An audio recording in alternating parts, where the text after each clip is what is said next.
yenu imegusia suala la uhuru wa kuunda vyama au na kusajili vyama vya wafanyakazi. Kama mnavyofahamu, serikali imeridhia mkataba wa Shirika la Kazi Duniani namba 87 wa mwaka 1948 na tunawajibika kuheshimu matakwa ya mkataba huo ya uhuru wa wafanyakazi kujumuika.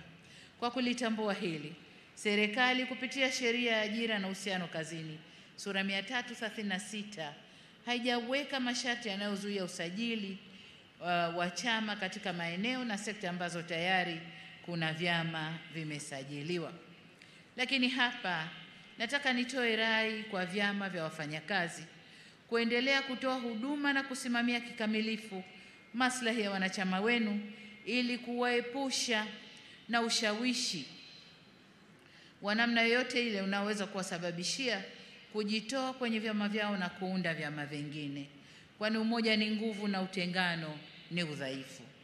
Lakini mkataba ule na sheria ya serikali tunasema uundwaji wa vyama vya wafanyakazi hautaingiliwa na chombo chochote, iwe sekta binafsi au serikali.